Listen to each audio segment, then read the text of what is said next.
Microphone check one. Jiggy check. What up? How's it going? It's me. I'm back. It's your boy, Adam Pecora, customer services resident bad boy. And this is Requiem for a Tuesday, episode 92. Moving along. Look at us. We got a million things going on today.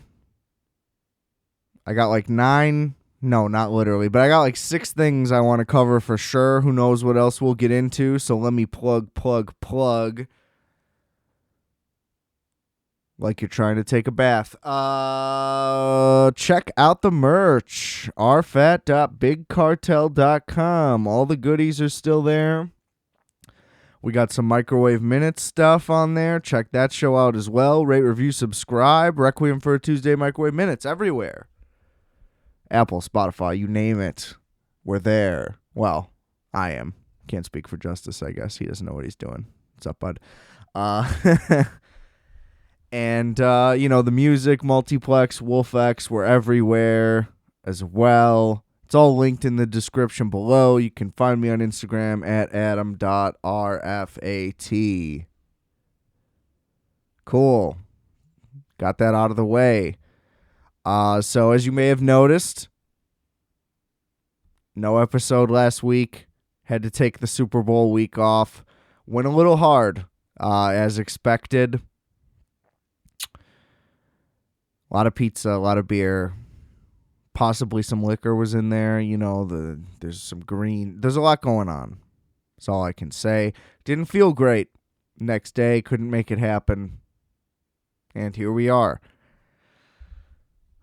I also didn't really have anything else going on other than the Super Bowl, so I wouldn't have had much to say. We would have done a little short one on the game, my sadness.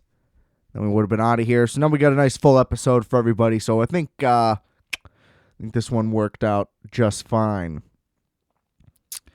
Let's talk about the game, though, real quick. I thought the Bengals had it. I said it the whole time.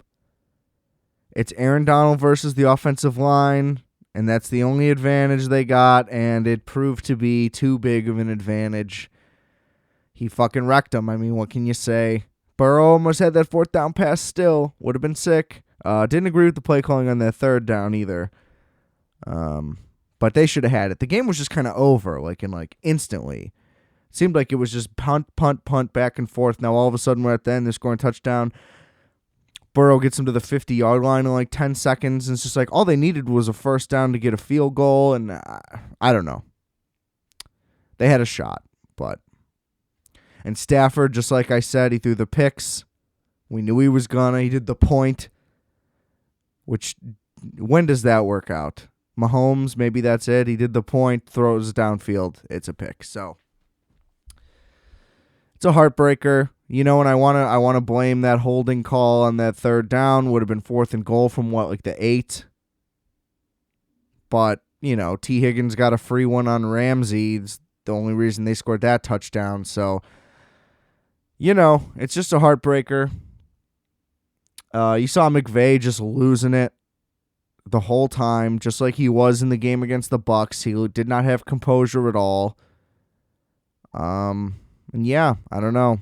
Once OBJ went down too, his face was just red. It looked like he saw a ghost the whole time. They had no offense after that. Shout out OBJ for crushing it, but fucking Cooper Kupp, man, he really should have been MVP because that guy wrecked the game as a receiver. Him and Aaron Donald pretty much did that single-handedly. So, pretty tough. Halftime show was fine. Everybody's either I really loved it or I wish that there were younger people. I'm not really in either of those. It was just fine. I don't know. It was just pretty casual to me. I didn't see, the problem with having the Super Bowl in LA is it was still light out at halftime. At least if it's in Miami, let's say, it's fucking 3 hours later in the day, but at least a way better shot. I mean, I suppose it technically still could be light out at that time, but that seems very unlikely to me. And I just feel like that always throws off the show. It's less effective. Or you got to be in like New Orleans where there's like no windows or whatever, things like that.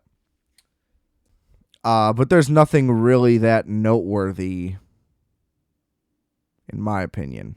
So, whatever. Eminem did Lose Your Soul. I was like, Jesus Christ, 50 looked terrible. We all know. And that was the other thing. It's like, what am I going to hop on and say that a million people aren't already saying? I didn't have anything spectacular happen. Lost some cash, Luckily, placed a few Rams backups. Didn't totally clean me out, but boy, oh boy, didn't come out great. Did not come out great. And it's sad, the Bengals are a much more likable team. Hopefully they actually invest into their offensive line. And, that can be a really, really solid group for a while. But who knows? Very cheap organization historically. And, all that bullshit, too, like McVay was like, oh, this might be my last game. It's like, dude, you're 36 as a coach. Most people aren't even coaches by this point, so fuck you. And then Donald's like, yeah, this might be my It's like, these guys are talking about retiring before the game's even played. I was like, come on, like, these are all bad signs. Like, you're not thinking about this in the right way at all. But then, obviously what happened is what happened. They just fucking snuck away with 2 wins in a row. That Bucks game, was that in a row? It doesn't matter. So, disappointing end. I guess good for Stafford, good for Donald. I don't really care about anybody else on that entire roster, whether they got a ring or not, but not that I cared about those guys. I don't know. So, whatever. It's over. Not the outcome you would have wanted. But that's why they play the game, ladies and gentlemen. That is why they play the game. Let's move on. Didn't really expect this to have been on the episode because I didn't think that I was going to watch this movie because I kind of figured it would be shitty, or at least not so promptly. But just so happened to be sitting around on Friday, and the new Texas Chainsaw Massacre was out. Didn't have shit to watch. Figured, fuck it. Let's put ourselves through this. Went in expecting a disaster. It was worse. It's unbelievable that just so much money is being poured into such terrible products. And it's that fuck Fede Alvarez who, let me give full credit at the same time, Don't Breathe, I thought was great. I saw that in the theater. The double twist element was awesome, and it was it was a really good dark horror movie. So I'll give him that one. But the Evil Dead remake is a fucking atrocity. First of all, who was asking for that? I don't know, and whatever. I mean, just abandon every single element that makes that movie what it is, and then just make it about friends killing each other in the woods. Like, that's not what it is. It's a supernatural movie, and it's a fucking disaster. I hate that movie. And I don't think he directed this Texas Chainsaw movie, but I know he was involved, and this movie was fucking horrific. And not in like the positive way you could describe a horror movie. No. Just a fucking shit show. So let's break this one down. So first of all, they went with the Sean Parker Social Network move. This one's just called Texas Chainsaw Massacre. So, drop the. It's cleaner. Also slightly in the trend of Scream and Halloween, where it's like, it's a sequel, but we'll just call it the same thing, which is totally illogical and makes no fucking sense. So I'm already, I'm disappointed at you from the poster. So this thing opens up, basically, there's like rich millennials that bought the entire little town that the whole thing takes place in the middle of Texas, which I'm still confused on does it take place in why have I always heard that like it takes place in Michigan, or like what it's based on maybe did? I don't know, but I always remember hearing the thing like, oh, Texas Chainsaw Massacre is only called that because of the chainsaw. It's actually set somewhere else. So I'm still not really clear on that. Not a big franchise that I'm into. I think it's all pretty stupid. I'll watch the original, I guess, but not really up my alley regardless. So either way, I'm just saying if that is the case, then this being a sequel set in Texas doesn't make any sense, but I'm probably wrong about that, so that's fine. But they're like young people who all have to have like hip things. They're like, oh, look at how we're trying to make this relatable to youth. And they did a thing that's been happening in many things now, where one of the characters is like, oh, well, I was in a school shooting. And it's like, we think that this is so common, or maybe it technically is so common that it needs to be put into movies so kids can be like, oh, that's just like me. Like, we need to represent school shooting victims in every goddamn movie because like 1 in 7 kids have experienced it. Like, is that what you think is the case? Because it's kind of just glorifying school shootings. Like, oh, at least we're still we're talking about them. Why are we talking about them? Like, just for no reason. I don't know. Point is, it's just not... I'm not going to watch that and be like, oh, wow, they understand my generation, is all I'm trying to say. Like, that's what you could come up with. Like, the way they, like, represent diversity in movies is just so fucking dumb. But it is, I guess, what angry people on Twitter want. They want like a chick with blue hair and like, I don't know, a dude with a bum knee or something. Like, I don't really get it. We need a retard and a black lady, and then the movie's ready. It's like, I don't know. I would get it if this was like a high school based film in any genre, but like, it isn't. It's the Texas Chainsaw Massacre.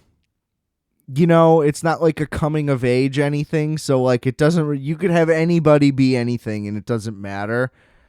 So that just came off really cheesy and on the nose, which, what isn't in this movie. But I mean, can we just put in some effort here to like have real characters, not caricatures of like whatever the fuck kids are doing, But anyway, they're somehow part of a real estate group. So they're both like, at the same time, they manage to be like hot young millennials who are woke and like understand today's problems and like Antifa. But at the same time, they're also like trying to gentrify a place and like flip the real estate for mad profit to like build a utopian like tech hub community. So it's like you kind of have to be on one side or the other of that fence. Like technically those are like opposing things. But anyway, the point, the idea that it's like an attempt at gentrification is silly because it's supposed to be an abandoned town. So I would just, that's technically like saving the town, But anyway, none of this matters, and that's the point, is that all of this is silly. Why are you trying to loop in some complicated story? It was much better when like they just needed gas. Because now you're in a scenario where it's like, okay, if we think about this for 10 seconds, right? So they're clearly there under the guise of like a large corporate entity with like a lot of structure and communication and all this. The whole thing just goes out the window. Like there's no phones. Nobody has a phone. I don't even remember the thing where they said that there's no signal. I'm sure there was a line, but come on. They show up in a vehicle. Nothing bad happens to said vehicle. They could have got back in. and left. Like, it's all just useless, right? All the attempts they do at like building this at the same time poke holes in what's going to happen. Anyway, so I'll get into like the plot line now. Technically spoilers, but not really. Like, I was calling this shit out as it was happening anyway. You know, you could not imagine a more generic movie. So they go to make sure all the houses are empty. They're just walking into houses, you know, checking them over, making sure nobody's there, blah, blah, blah, because they kicked them all out already, I guess. Oh, that's what it is.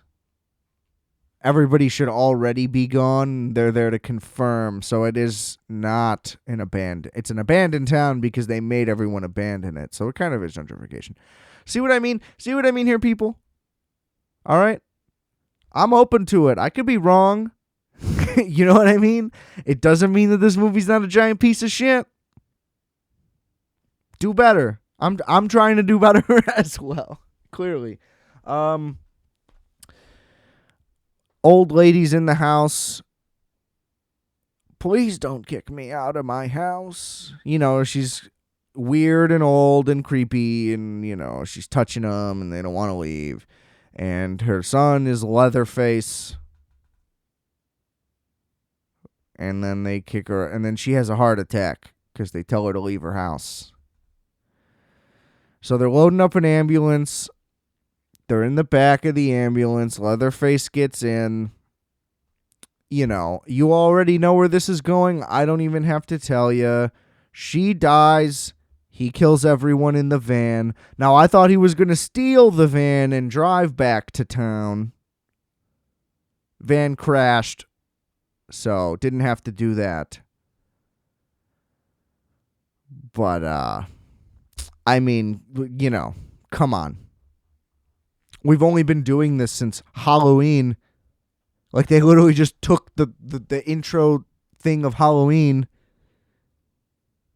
One of them, at least. See, I can't even keep track, but how many times has the guy crashed the ambulance? Or just the transport car? Like, what are we doing? And the dumber thing was that, like, nobody was interested in this guy. But here's the other problem, right? The ambulance showed up. The ambulance showed up. How did the ambulance show up? You got to call an ambulance, don't you?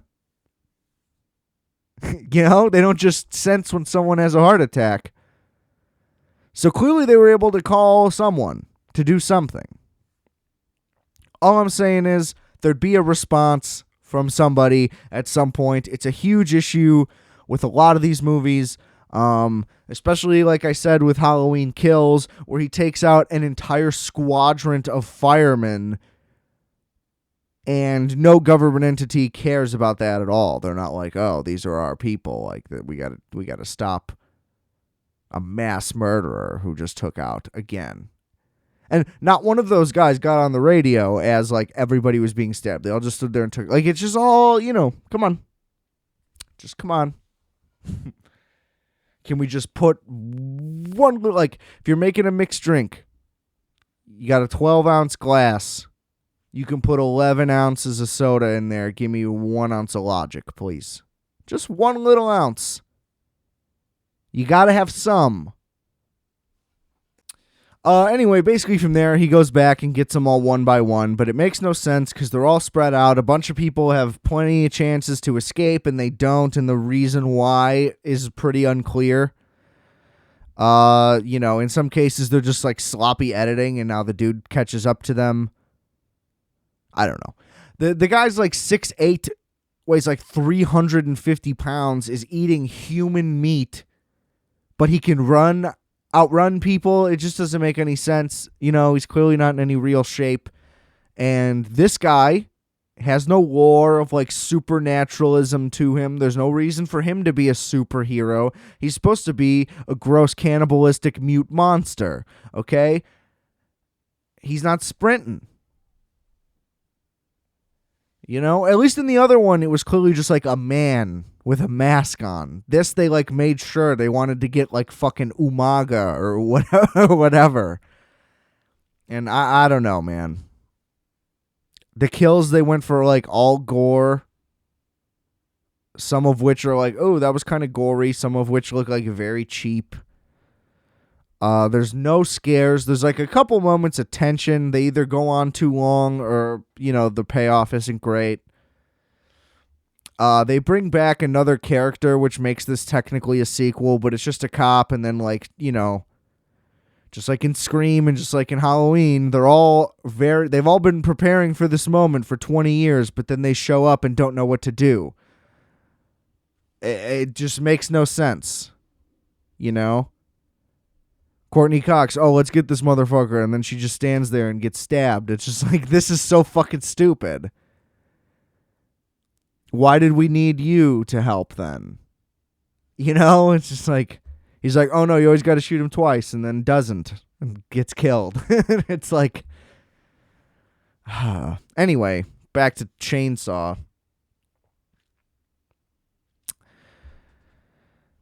There's like a guy with a gun.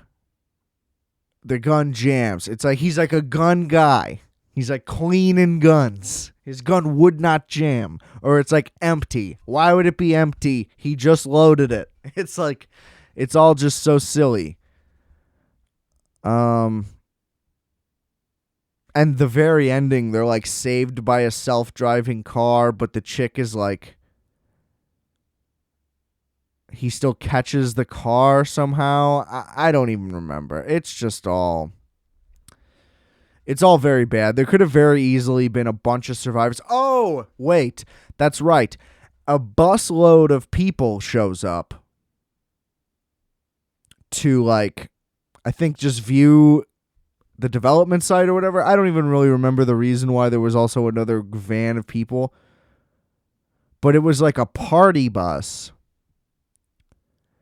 And somehow there was no back door on this bus. Not an emergency thing. None of the windows opened, evidently. There was no, like, side back door, you know, like on a city bus. That's it. There's one door in and out of this bus. Anyway, Chainsaw Man gets on the bus, takes out 65 people. Makes 0 sense. It makes 0 sense. You know, because there are points where he's literally surrounded as he's walking through because everyone is going to the windows and not one person is able to open a window on the entire bus. Again, there's like 35 people in there. By the time someone gets a window open, of course, that's right when he catches up. Very convenient.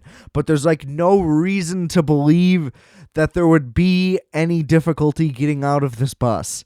And like you watch him walk down the bus, but he's walking past people that are still alive, but you don't see anyone try to leave the bus at any point. It's just all very dumb. And that's it. They're just like standing there and he just like mows them with a chainsaw. It's not entertaining. It doesn't scare anything. It accomplishes absolutely nothing. It just kills time. Like there's no creativity in the kills really. It's just like,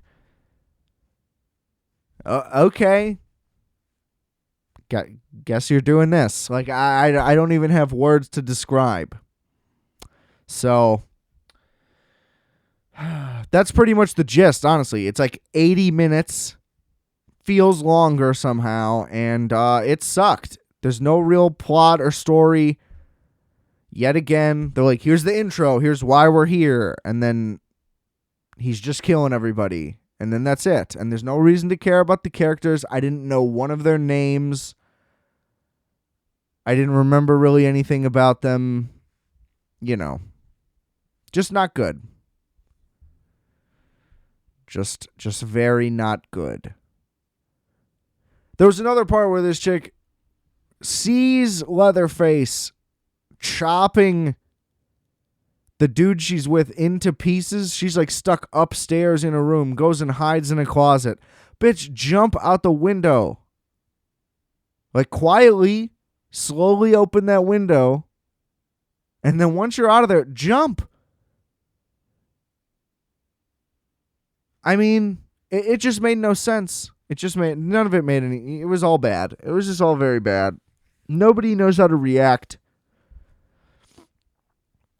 Like, here's the thing. You could say, like, oh, Adam, what if somebody was coming at you with a chainsaw? I wouldn't try to hide in the guy's house. I'll tell you that. You try to get out. If it doesn't work, hey, you put in the proper effort.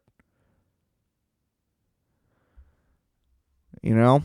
I feel like that was one of the let's go back to relating this to Scream, but the original one. I feel like that's one of the great things about Scream. It's like, oh, here's people who like understand the dynamics of this and will maybe like make smart decisions instead of the decisions that are made in horror movies. And that was on display in the original Scream, and that was refreshing, and nobody tried it ever since. Instead, we focus on the meta aspect of it, and that's been tried to copy a bunch of times, but like, oh, smart characters in a horror movie, we just can't do it. Too much effort. So, fuck that movie. Let's flip it over to something much, much more positive. Also new to Netflix. Jeen-Yuhs, the Kanye West documentary. As you may or may not be aware, I stan Kanye West. He is a hero of mine, for lack of a better term. But also, I wouldn't say that that's wrong. We don't really need to get into much more, but massive fan here. The second I clicked play, I was smiling ear to ear. My jaw was dropping constantly. I couldn't believe some of the things that were happening. And I love that not a ton of details were put out about this, because it's even more amazing to like find it out as you watch it. Having said that, if you haven't watched it, I'm about to tell you. So if you don't care, that's fine. But I enjoyed like getting the reveal. So little did we know, they have been filming this documentary on purpose, like for the purpose of making a documentary for 20 goddamn years. Plus, I don't know when they stopped, because, you know, only the first part has come out so far, but basically, the director was a stand-up in Chicago, and, you know, he was doing fine, I guess. They don't really go into it. He wasn't, like, blowing up or anything. And through, like, various circles he was in, he ends up meeting Kanye. Oh, no. Backtrack. He ended up getting, like, a public access show gig on a Chicago station, and it effectively became like the hip-hop channel, or at least his show was like the hip-hop show. And so when dudes would come to town, or like local artists or whatever, you know, he'd interview them, kick it with them, all that type of shit. So through that, ends up meeting Kanye, sees the promise in him just as a producer, whatever, right away, and abandons his aspirations, basically, and is like, dude, I'm going to follow you around and make this documentary about you. That cool? And he's like, fuck yeah, dude, I'm the best. Now, that doesn't explicitly happen in the movie like that, but it is exhilarating the entire time. So basically, it starts off at Jermaine Dupri's birthday party, and you just see all these people just come into the frame over and over again. It's like, oh shit. And then young Kanye shows up, and it's just kind of off and running from there. And basically the entire first part showcases his journey, like from the point it starts at through like him just trying to get his deal for College Dropout, which, you know, if you've listened to that record, especially fucking Last Call, where he, you know, for 10 minutes basically tells a very brief version of all those events, him trying to get signed to Rockefeller, or anywhere, really. And you basically just watch all this shit happen, but it's all very real. There's not like staged moments. I mean, shit, it starts out in 1998. They weren't even thinking like that. He was literally just on his grind trying to get shit to go. And it's just incredible. There's a ton of moments with him and his mom at the house on 78th, at various places. Like, I don't know, watching their relationship is just really interesting. She's just like so proud of him the whole time. She like knew the words to all of his raps, and it was just really endearing and also painful to watch. Like, see, anytime you see a thing with them together, it's rough, but to see like such like long form moments captured in like privacy, it's just incredible. And they like show him go to Rockefeller, try to play his music, and like the A&Rs are just looking at him like he's a fucking lunatic. And it's like, how is this even possible? How could you hear All Falls Down and be like, nah, we don't fuck with that? And I already saw an article that said, oh, Ye was coming around with cameras. He filmed do that shit 10 times. How are we supposed to react? And it's like, fuck you, because they're trying to make it seem like their first reaction was, oh, we love it. Y'all didn't sign him like he had, like, after that point. So, I mean, yeah, I'm sure it sucks to see a guy with cameras come in and do that shit, but it also shows, like, just how out there he was and how, like, brave, you know, the courage it takes to just walk into someone's office, play a CD, and, like, rap it in front of them. Like, he was all about it. He knew he had it. And nobody else did. And it's just crazy. And like underground Chicago labels were trying to sign him. Like he was trying to sign wherever Common and whoever at the time were signed. He was trying to do that. But a bunch of people show up in this. Like Kweli's in it. Mos Def. You know, obviously Jay.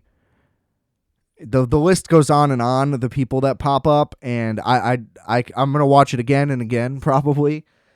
I can't wait to see how it unfolds. I guess I'm just gonna do part for part as it comes up, but it's just phenomenal. I feel like here's the thing: it's hard for me to say if it would be interesting if you're not a fan. I think that if you're not a fan, you should watch it anyway to understand like what this guy's been saying the whole time. You know, because the perception of him is so out of control and just completely wrong in my eyes that I don't know. I think you could learn something to see just how hard this guy works and like to show that he has actually always been told that he can't do stuff and has always proven everyone wrong the whole time. And, like, what that can do to you. And then, like, you know, also, like, what losing your mom, who you're that close with, especially, can do. But, yeah, I'm thrilled to see where it goes. I wish it was longer. It's only 3 parts. Doesn't seem like there's enough. College Dropout didn't even come out yet. So, I don't know how long this is going to go, if it's actually through the present or not. Or even through, like, a significant stretch. I feel like it's got to at least go to, like, Twisted Fantasy. But we'll see. There's great narration on it from the director. Kind of fills in some stuff, but man, just a ton of incredible behind the scenes stuff. And it has a structure. It's not like super loose stories or anything. It's kind of it's about his like creative journey, basically. It's not just like, oh, this is what like we're deciding we want to paint this guy as, or this is like the narrative Def Jam would want you to know. You know, it's nothing like that. It's just like, this is Cootie, I believe is the director's name. There might have been 2 directors, but either way, he was just like, I believe in this guy and I want to see where he goes and like watch this journey and I want to be a part of this. And like the guy was right. And it's always crazy to me when stuff like this happens. Like The Last Dance, it's like, oh yeah, they were filming a documentary the whole time and now it's coming out. And it's like, what? What do you mean? That's unbelievable. So like shout out to like true documentarians like that who will just grind out and film footage forever. Like When We Were Kings, the guy worked on that movie for 40 years or whatever. And it's unbelievable. It's the same type of shit. Like when you're going to put 20 years into a documentary, it's usually going to turn out pretty fucking incredible. And yeah, I mean, part one was fucking incredible. There's no reason for me to think that the other two won't be. And I'm sure they'll be up on the next couple episodes. Now, I guess I should clarify while saying that. Possibly not on time. We'll see, though. I'm back to recording on Sundays since football's over, so we might have some banked episodes here and there when I get a little more time or whatever. So, just a heads up in that. But go watch Jeen-Yuhs. I like the weekly format just because you can break it up, but I would easily watch it in one sitting if I had, 5 hours or however long you will need. But great shit. Great shit. All right. So let's pivot on to some more movie magic, shall we? It is that time of the year. It's Oscar season. And, there's a decent amount of disappointing things in here, as there usually is. Not as much really to discuss, which I think is the problem that the Oscars have been facing for a while now. But I mean, look, I think I did a whole fucking episode last year on just the nominees. And I don't know. I think I have more to complain about than what I'm happy with. So, I don't know. This is also just a loaded episode, so we're going to compact it a little. I suppose I could spend a fucking hour talking about this, but, we're going to do what we're going to do. I'll go through category by category. We'll talk whatever. I'll make a pick just for the fuck of it. I probably won't even remember. And, yeah, we'll talk it out. We'll see what's the problems, what's good, what will maybe happen, what seems like is going to happen, and how that'll all be disappointing as well. Okay? So for your 94th Academy Awards, let's see what we got here. So, like I said, I'm going to go bottom up. So, we save the good categories for the end. Best visual effects. These are all, I would say, maybe not all pretty predictable, but, you can usually pick out visual effects. So you got Dune, Free Guy, which, seems terrible, but apparently wasn't bad. I don't know. Didn't see it. No Time to Die. Didn't see it. Shang-Chi. Definitely didn't see it. And Spider-Man also definitely did not see it. I could see this one going to Dune simply because the Oscars do like to, at least I feel like, maybe this doesn't have like statistical evidence, but I feel like they like to pick excuse me, the movie where visual effects aren't major elements of the plot, but rather like a huge piece in set design or production, things like that. Also, just like when they're done in a more artistic way in general. My favorite example is Blade Runner 2049. That one was kind of a lock because it needs the visual effects to make the movie, so it's not like they're useless. But it's not overbearing. It's not, a cartoon dragon taking out the city. But it also wouldn't surprise me if Spider-Man won just because it was the highest grossing movie of the year. I feel like those are the two options. The other ones don't really have a chance. Unless No Time to Die has some crazy shit in it. Because, I feel like that's also like an elevated form, but it's still an action movie, so I don't know. Best editing. Don't Look Up. No chance. Well, I won't say no chance, but I don't understand that. My biggest complaint is that movie's too long, so it needs more editing. Now, maybe they mean the quality of the cuts and whatever, and how, effectively that's done. I guess I don't know what criteria they're necessarily looking for, but still. Dune, King Richard, Power of the Dog, Tick, Tick, Boom. God, how is Tick, Tick, Boom nominated for anything? I will never watch this movie. I have no interest in it. It seems like it would be horrible. That's a terrible name for a movie. And yeah, I'm out on the Hamilton guy, okay? And I know that his name is Lin-Manuel Miranda. Everybody knows that that's his name, but he's the Hamilton guy because what else has he done? Nothing. And actually, on that side note, I want to note, since we were talking Super Bowl, there was an ad for that fucking Jordan Peele movie. The trailer looked horrifically bad. And I saw post the next day like, oh, great, good and bad Super Bowl ads. And everybody's like, Jordan Peele looking great, coming back again. And it's like, what are we talking about? That movie looks like a sketch of a horror movie. If that was a Key and Peele horror movie, it would be fucking awesome. It would look great. This guy is up his own ass and everybody else is in there too, I guess. I really don't get it. Anyway. King Richard, Power of the Dog, Tick Tick Boom. Power of the Dog will probably win because it's going to win everything. I have no interest in watching that movie. Mainly because I don't like Benedict Cumberbatch. Also not that interested in just like a slow, sloggy Western movie. And Cumberbatch is just trying to be Christian Bale. All I see when I see him with the beard and that outfit on is, oh, you think you're Christian Bale, but you're Benedict Cumberbatch. Fuck you. Okay? That's all I have. Costume design. Cruella. Cyrano. I don't even know what that is. Dune. Nightmare Alley. West Side Story. This could go anywhere. I'm going to go with West Side Story because it's the remake of West Side Story. Steven Spielberg. All that. People love that shit.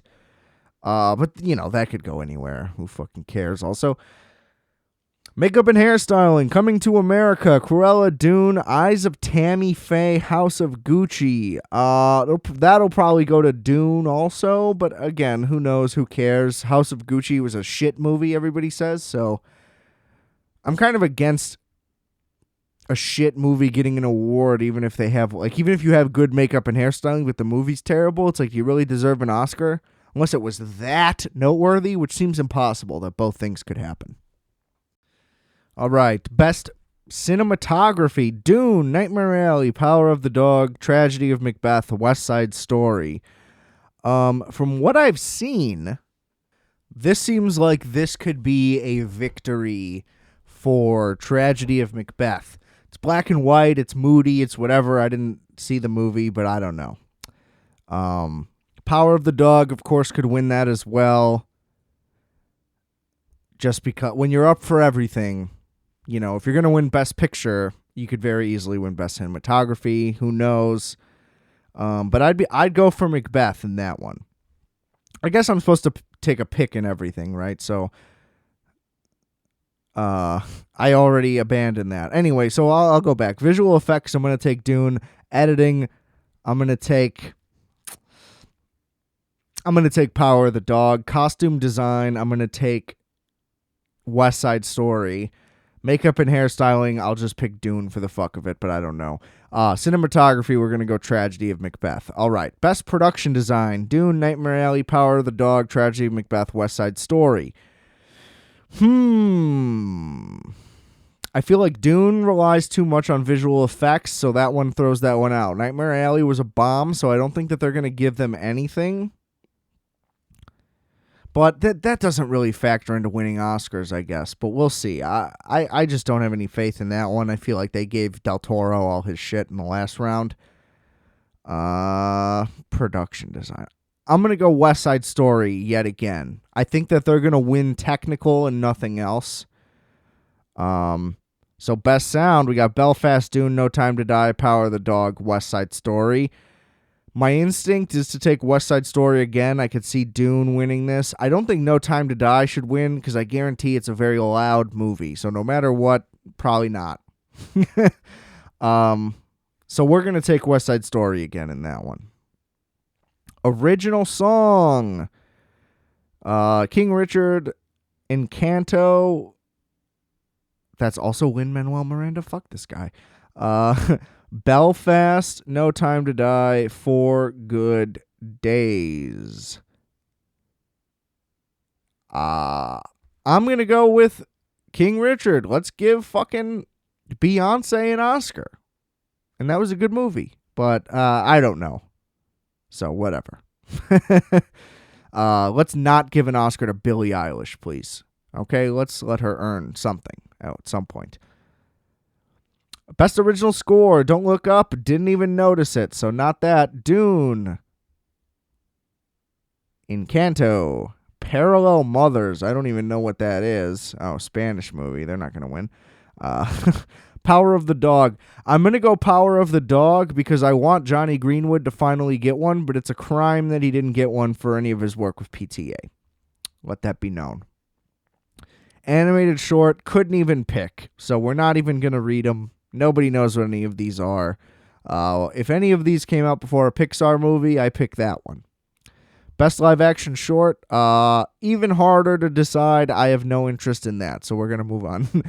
Best documentary short, again, we got nothing here for anybody. Best documentary feature. I don't know what any of these are either. But I'm going to pick, I know what one of them is, Summer of Soul, so I'm going to pick that one. Let's go for Questlove, okay? I don't know what any of the rest are or what they're even about. So, although there's one about Attica, that could be interesting. Let's see, Ascension, what is this? Follows the pursuit of the Chinese dream. No interest. Fuck that. Fuck those losers. We're not giving China anything, ladies and gentlemen. All right. Flee, an animated docudrama, story of a man who shares his hidden past of fleeing his country for the first time. Oh, I did hear about this. I think Riz Ahmed's involved. Right? He was a producer or something. I don't know. But I like the idea of an animated documentary. That's very interesting. So I would like it if that one also. That could be fun. And then something about journalists in a thing I can't read. So where is this? It's about a Hindi newspaper. So, probably not for me. Let's just put it like that. We're going with Summer of Soul for Questlove. Backup, Flee. Not that we're doing backups, really. But, yeah. So, let's move on. We're getting to the big ones now. Best International Feature. You got Drive My Car. That's coming to Netflix soon. I really want to watch it. It's actually supposed to be great. It's based on a Murakami story, so that I'm already interested because I thought that I thought it was something completely different when I heard the thing. I don't know why. I thought it was going to be like something about like the Beatles or like something along those lines. I don't know. Isn't that a song by them or something? So that threw me off. But I'm very much interested in seeing that movie. Now, this is one of those... Well, let me finish the thing. So it's Drive My Car, Flee, Hand of God, Lunana, The Worst Person in the World. The Worst Person in the World is also supposed to be very good, I think. So this is like as stacked of an international category as you'll ever see. So you got Drive My Car nominated for Best Picture. Flea's nominated for Animated. I think Worst Person in the World is up for Screenplay. And yeah, they are. Okay. So they all have other nominations. Now, this is the thing that makes this category kind of silly, though. If one of them is good enough to make the Best Picture thing and the other ones aren't, then it's clearly the Best International Film. This was the thing with Parasite and I think Roma before. It kind of defeats the purpose of even having the category. Like, yeah, it's good for the other people to be nominated. And if somehow the one movie nominated for Best Picture doesn't win, it makes that category make no sense. So that's where that category gets, I don't know, it gets weird to me. But like I said, given that they at least have other nominations, it's possible that that could go to another one and it won't be as weird, but I don't know. I'm going to go with Drive My Car in that one just for the exact reason I said. So, I figure that kind of makes sense. Then we got Best Animated Film, which, as I just said, Flea is in there. So they have documentary, international, and animated. What a weird combination of things. It makes me even more interested in that movie. Encanto, Flea, Luca, which I don't know what that is. I guess. When's Disney coming out with these movies? I never even heard of this. Mitchell versus the Machines. I remember seeing the trailer for that. That looks horrific. Raya and the Last Dragon. This is another Disney movie? When are they coming out with these movies? Okay. I'm going to take Flea just because that would be the best option, because every other movie is made by Disney, I think. Or Luca isn't. Or, I'm sorry, Luca is. Mitchell and the Machines is the only one that isn't a Disney movie. And that just doesn't seem good, even though it's Lord and Miller. Shout out to those guys. I'm sorry, but there's no way. There's no way that should win an Oscar. So we're going to go with Flea in that category. Adapted screenplay. Interesting. Coda. Drive My Car. Dune. Lost Daughter. Power of the Dog. I'm going Drive My Car, because I'm just rooting against Power of the Dog. But the expectation is Power of the Dog is going to fucking win everything, which is bullshit. Best Original Screenplay, Belfast, Don't Look Up, King Richard, Licorice Pizza, Worst Person in the World. You know I'm going Licorice Pizza. It's a crime that Paul Thomas Anderson does not have one of these goddamn awards for any of the great things he's done. And it's probably his lightest screenplay. So, is it his best one? No. Is it the best one in this? It's got to be, because he made it and he's better than all of them. That's all I got. Moving on. Supporting actress, Jessie Buckley. The Lost Daughter. Ariana DeBose. I don't know what that is. West Side Story. Judi Dench, Belfast, Kirsten Dunst, Power of the Dog.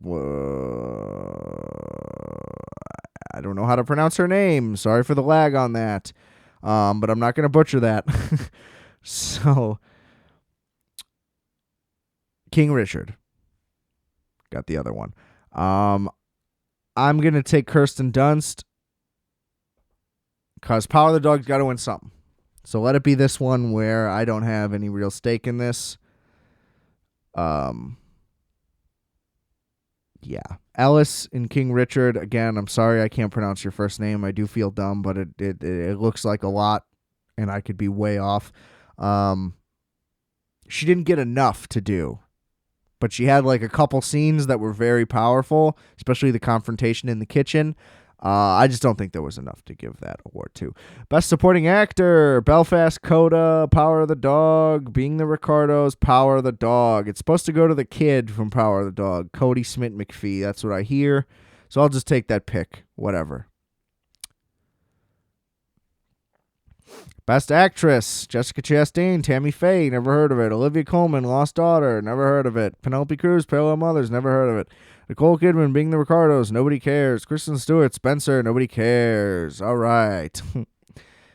Pretty weak category there. I'm going to go Nicole Kidman, Being the Ricardos. Hollywood loves that shit. I'm playing a classic actor. I got the makeup on. It's a set piece. Whatever. I think she'll get it. I don't really care, though.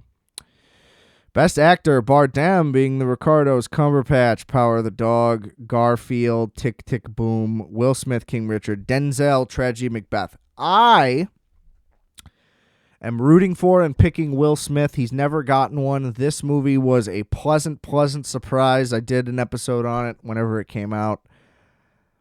It's very entertaining, and he's excellent in it. It's probably the best acting performance he's had since Pursuit of Happiness. Not that he's gotten the chance. He's Will Smith. He can do whatever he wants. Not that he's been doing any dramatic roles like this, really. At least not that I can think of. And if he did, they weren't very good. So this one was noteworthy. I feel like it was a return to form for Will Smith. He's been having a rough stretch. I feel like he's been in dog shit movies for years and has kind of fallen off, but he was excellent in this, and he deserves one. You know, if Denzel got another one, wouldn't be upset. If Bardem got another one, wouldn't be upset, although for the role at hand, wouldn't be a very happy choice. I'm just rooting against the Brits. No Brits in this one. We don't want Patrick Garfield, okay? Best Director: Belfast, Drive My Car, Licorice Pizza, Power of the Dog, West Side Story. This one's going to go to Power of the Dog, I think, by default. My pick is PTA, but that's just a personal thing. I don't think they'll give it to him, although they should. Best Picture: Belfast, Coda, Don't Look Up, Drive My Car, Dune, King Richard, Licorice Pizza, Nightmare Alley, Power of the Dog, West Side Story. Again, I'm taking Licorice Pizza because it's what I want. I think Power of the Dog's probably just going to win. If it went to like Nightmare Alley or West Side Story, I'd be upset. Any other one winning, well, King Richard would be shocking, so would Don't Look Up. But I would be okay with it, I guess is my point. I'm going to watch. I'm not going to be thrilled. I'm sure I'm going to be disappointed.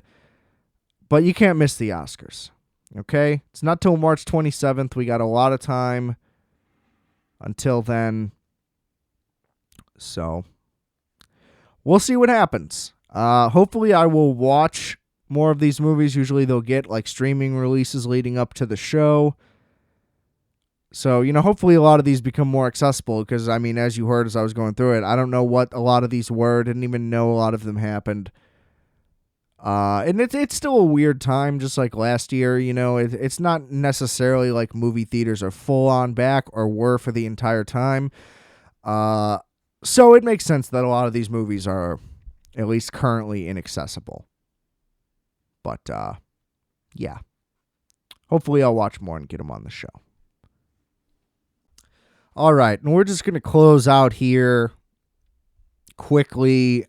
I started the show Yellowjackets on Showtime.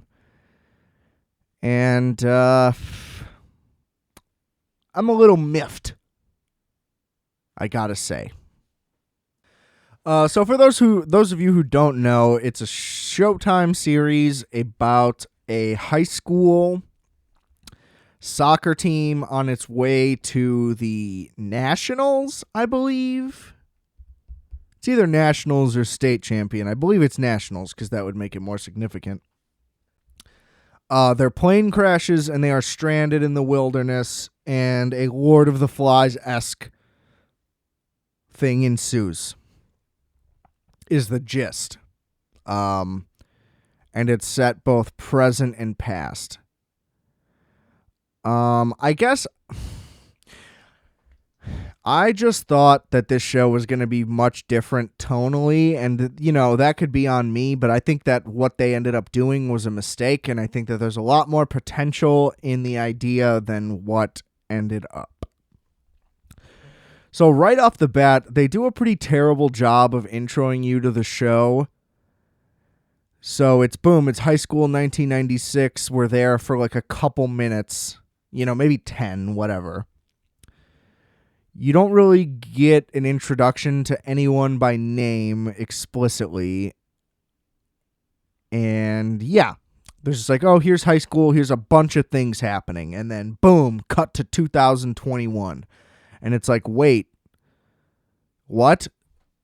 Who am I?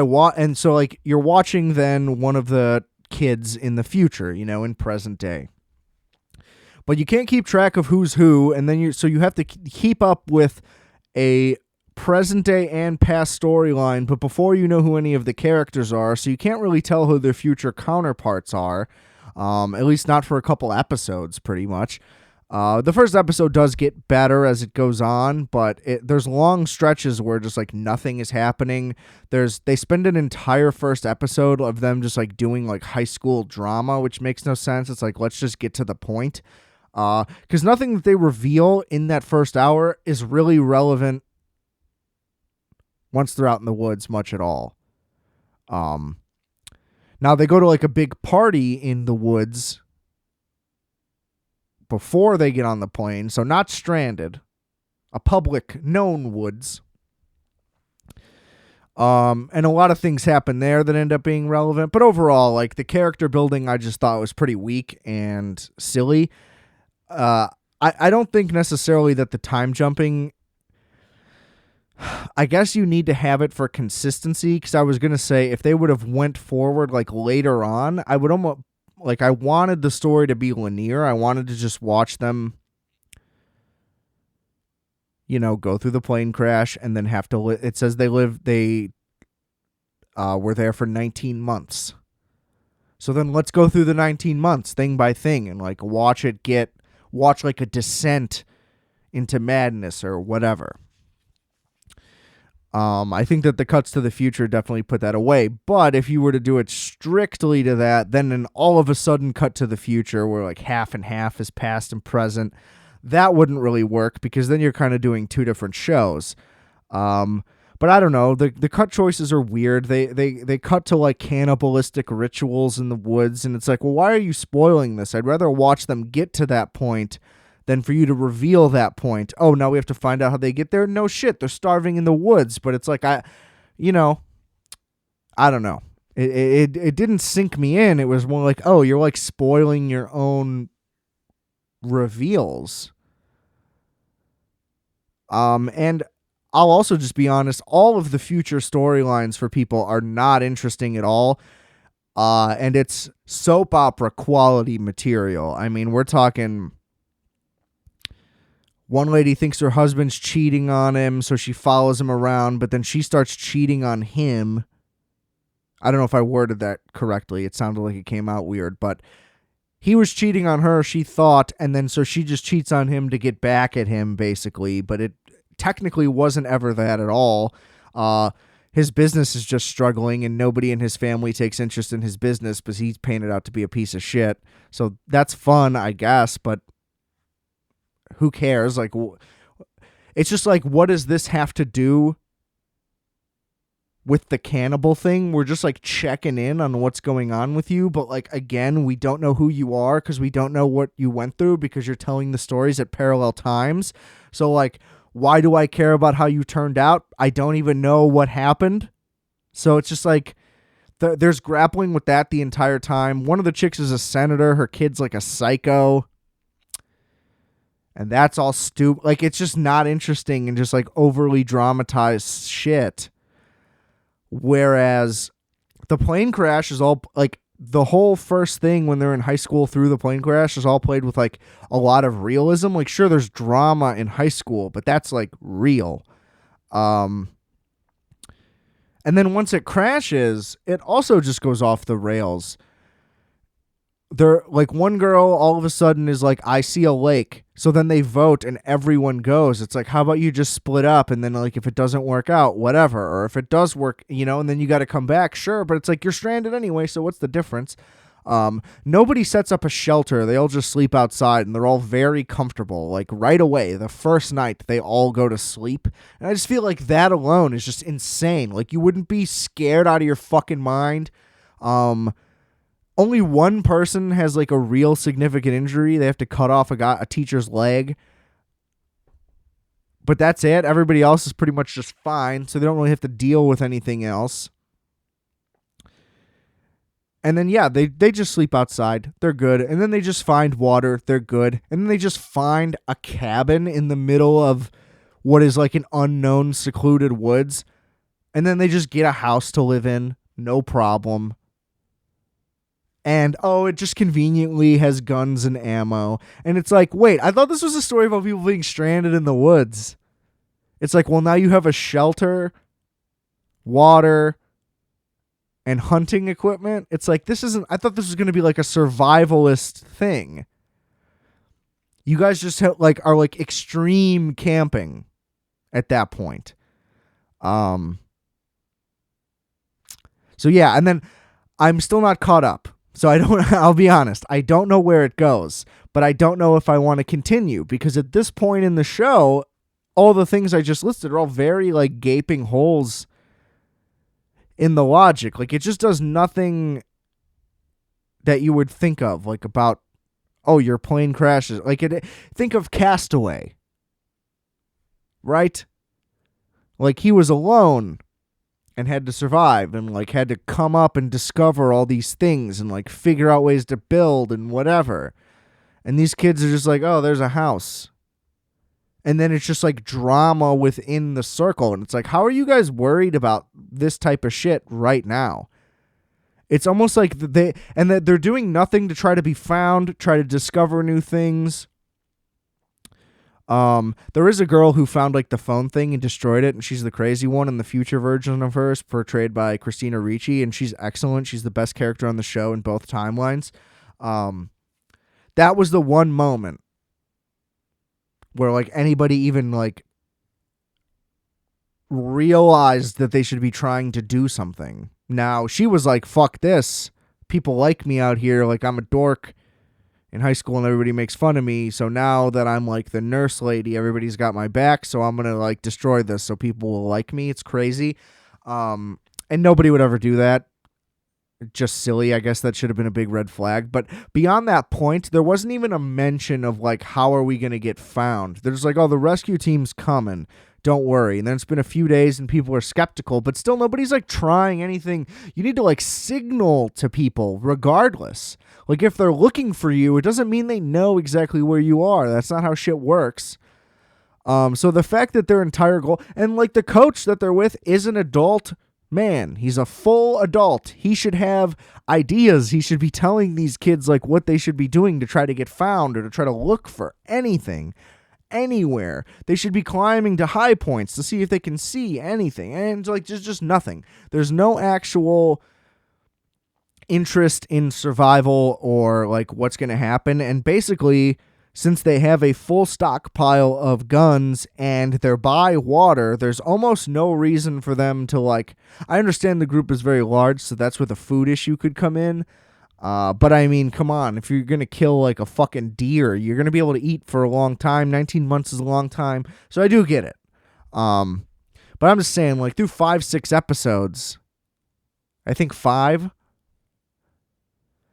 it's more of a soap opera than it is like a survivalist drama. And that's a giant mistake. I think it would have been way more entertaining to watch it. One, like I said, play out in order, at least somewhat. And if you're going to cut to the future, at least do it at a time where it would be significant or relevant to whatever scene you're showing in the past rather than just sporadic shit.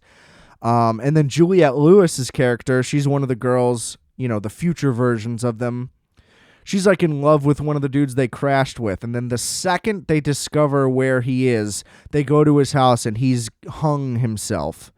And then like now they have to uncover like whatever this is. And it's like turning into, but it's almost like they want it to be like, I know what you did last summer. They're like, I know what happened out in the woods. And there's like a calling card for all of them to like come back together. But it's all done like very lazily and you can't really tell why. And I don't know. I just don't understand the acclaim for the show. I think this is just a theory. This isn't said with anger. I think because it's like a 98% female cast that everybody's just like, thank God there's a lady show. But it's, come on, can we just be objective here? Like, why does it have to be this way? It's just what I don't understand. And also, like, what high school girls soccer team or men's soccer team, or even football team, or any team at any high school is flying on a private jet to go to nationals? That's not how it works. I suppose there technically could be a scenario where it does, but especially in 1996, seems incredibly unlikely.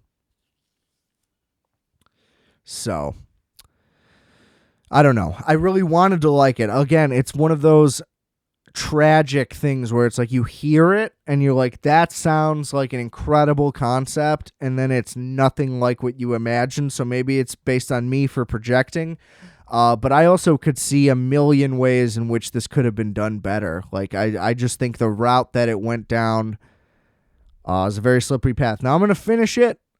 I'll give an update if I have a change of heart or if it gets significantly worse and more of the same terrible shit just keeps spiraling.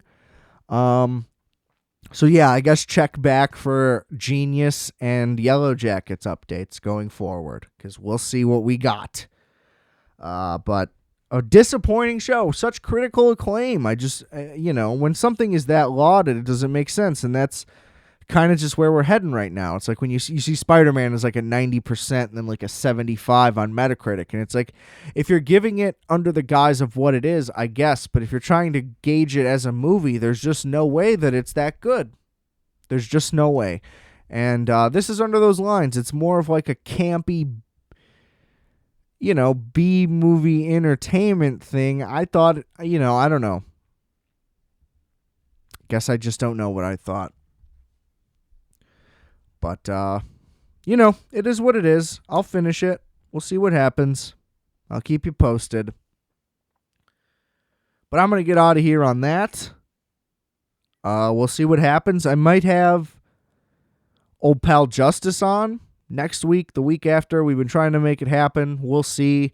If not, I'll be back. Shouldn't be any gaps now for a minute. Had to take Super Bowl week off, though. Can you blame me? I guess that's it. But before I go, just want you to remember, I are fat. You are fat. We are fat. Calculator.